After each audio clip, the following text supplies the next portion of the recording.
Yes, that is our artist of the week. And her name is Tosin Oyelakin. She's a UK-based British Nigerian, multiple award-winning gospel singer, songwriter, and worship leader who's been singing in church since she was about 7 years old. In February of 2016, she released her debut 3-track EP, You're Precious, and in 2018, she released her first album titled My Offering, My Everything. Her sophomore album, Your Kingdom Come, was released in 2021. Hello, Tosin. Good to have you with us this morning. Good morning, and thank you so much for having me. It's a pleasure to be here this morning. Thank you. I love the smile. Thank you so much. A happy Easter to you. Happy Easter to you all too. Now, Tosin, is there singing in the family? My father was in the Methodist choir when he was alive, and he was the church organist. So yeah, I think I got my musical leanings from him. Were you also in the choir?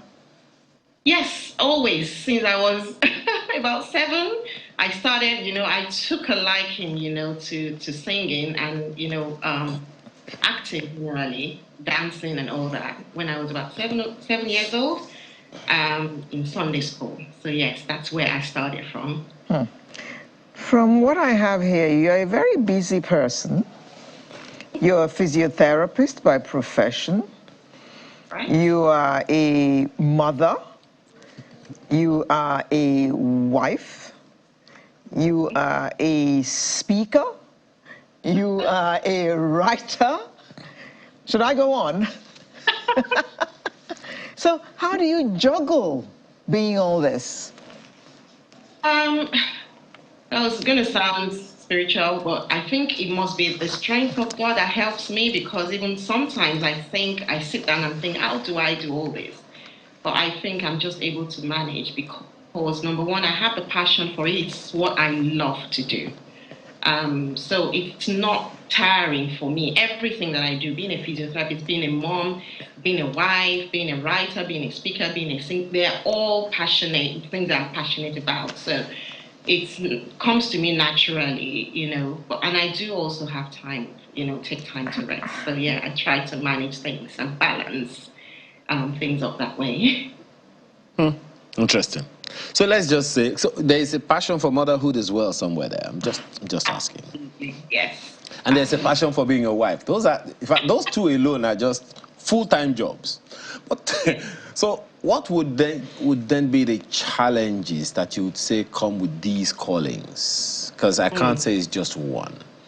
Yeah. Sometimes there will be a clash of timing, scheduling.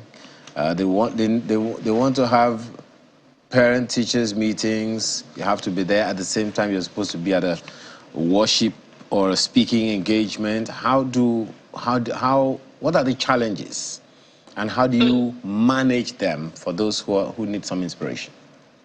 So it's prioritizing. I know that my primary calling is to my family, so I prioritize my family above my speaking engagements, my music, and all that.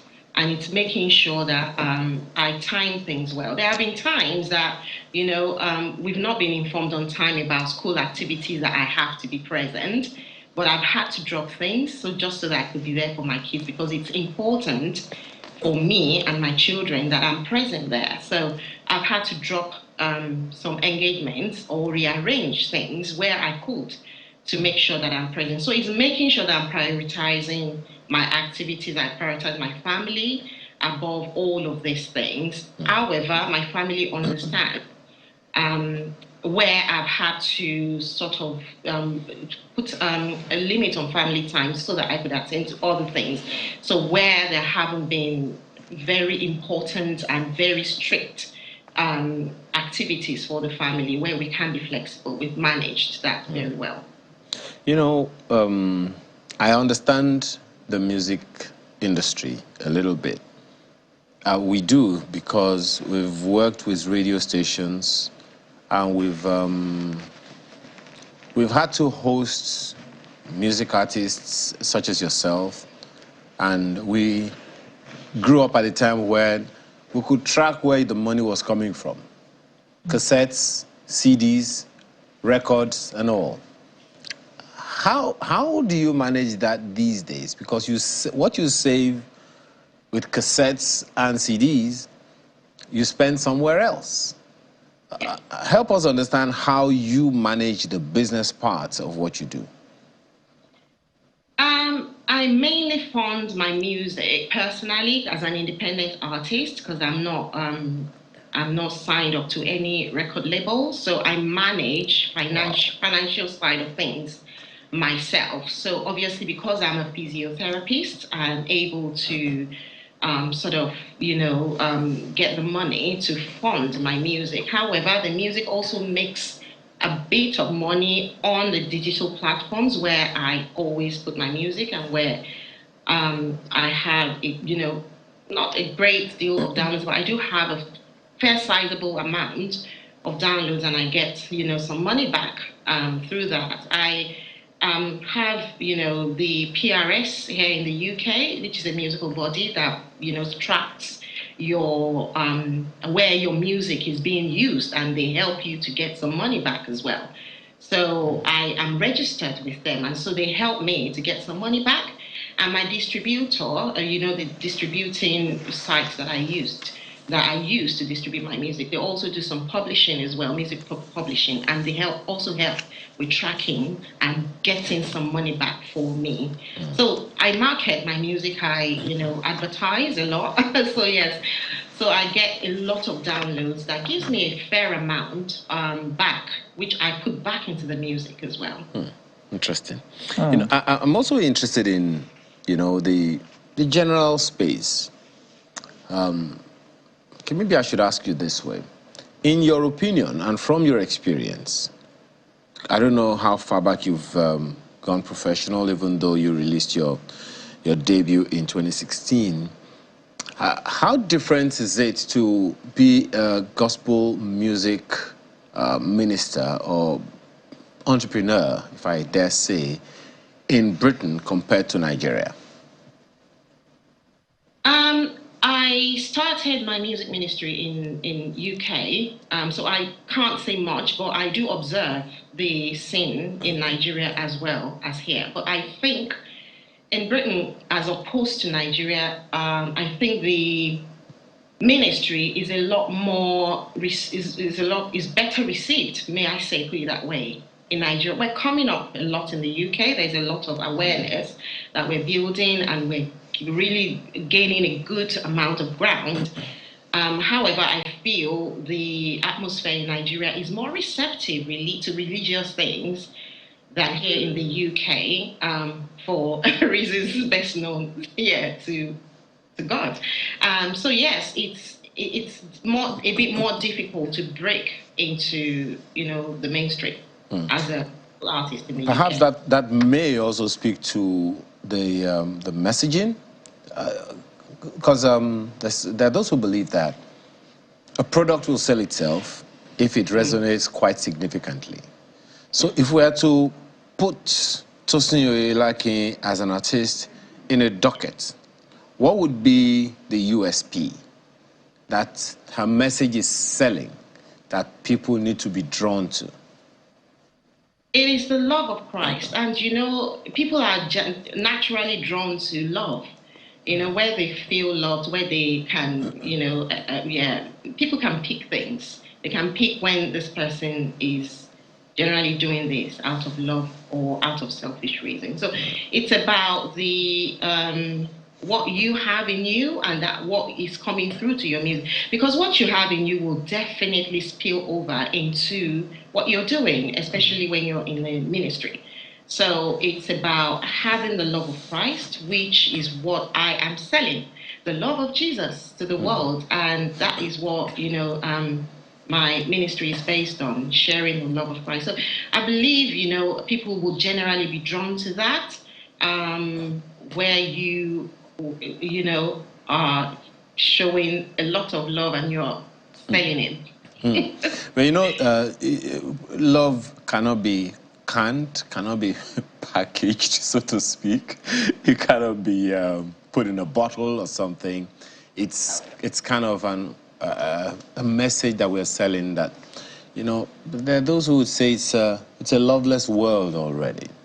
How do you even preach love to those who are incapable of loving people themselves? How do you give love to those who are quote unquote unlovable? How does that message get across? Sometimes you're trying to give love, but you are receiving the very thing you are trying to take away from people, from the people to whom you are giving. Like the example of Jesus, who was killed for showing love. I'm not going to lie to you to tell you that that is easy. It's not easily done. And you get to a level in your Christian walk, especially where you're striving to become more and more like Christ. Because when we make Jesus our, standard in life, where when he was being killed, he was being beaten, people were, ridiculing his ministry, saying all sorts about him that weren't true. All he did was love them back in return, show them love, say the truth in love as well. So it's not a case of you have done me evil, I'm not going to love you as a result. It's a case of, learning, because that's why our Christian walk is a journey. The journey to becoming more and more like Jesus in the way he loves, in his compassionate ways. So we learn it, and that is what we are called to do. And that's what shows you that you're actually serious about this Christianity. Otherwise, you're just going to be like every other person who is vengeful, who, wants to show love only when I'm loved. But what we are being called to is, even when the world is hating on you, when they're saying bad things about you, when they are not receptive of what you are given, you still love in return. You still do what you need to do. Protect yourself, obviously, in any way that you can, but do not repay evil for evil. Yeah, what kinds of things do you say to your audience when you give your weekly and your daily words of wisdom? So I base my weekly and daily words of wisdom on the scriptures. So it's anything that comes to mind to discuss or to talk about. So for the daily words of wisdom, I just take a verse, mainly a verse of the scripture, and meditate on it. And whatever comes to me around that verse, I write as a devotional, and I put it out there. The weekly words of wisdom, they are more around teaching-based, sessions, about 10 minutes, 10, 15 minutes on the radio. And I just, different scriptures, put them together, whatever I feel inspired to talk about, I do. And your work on Brightside TV, what kind of teaching program do you have on that platform? Yeah, that's about a half an hour TV sessions that I, just teach as well. I only just started that in December 2023. So I've only had 3 sessions on there so far, because it's a monthly teaching program. So I've talked about, in December, I talked about coming into the new year, preparing for the new year, setting your goals and sort of just, going with God. And then I talked about amazing grace, what makes grace so amazing, and also feeling purpose and living your purpose. So I just generally teach as I feel, inspired to. You have 2 television programs, and you have 2 radio programs, and 1 TV program. No, 1 radio program, 1 TV program, and my daily devotionals that I write, yes. So what time do you have to be a physiotherapist? Good question. I try to juggle these things. I obviously, I work long hours as a physiotherapist as well. My kids are very helpful. They would sort of, my older daughter would sort of help with dinner sometimes, because I would get, recipe-based meals that are already made to measure. And, at 17, that's how I'm helping her to learn cooking as well. My son also is very good, thank God. I have lovely children who would do, who are they would do what they need to do at the right time. So that takes a lot of pressure off me. And also evenings, when I get home in the evenings, I try to take time out after resting for a few minutes just to do my writing and do what I can do to build up on the ministry and plan what I need to do. So I have a weekly radio radio program, which is just about 10 minutes long, 10-15 minutes. So it's not that long that I have to prepare for. But the monthly one is what takes a bit of time to prepare for. Just before we go, you released a single 2 days ago. Yes. Is it too soon to ask what we're expecting next? Since you're still gathering your thoughts from releasing this one. Yes, I plan on releasing a few more singles after this one, by the grace of God. So yes, please watch this space. Watch this space, okay.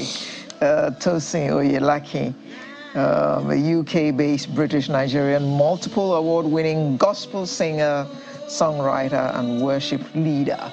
Thank you very much for coming on Sunrise this morning. We wish you all the best, and we hope that we will see something new from you soon. Thank you so much. Really appreciate you having me here.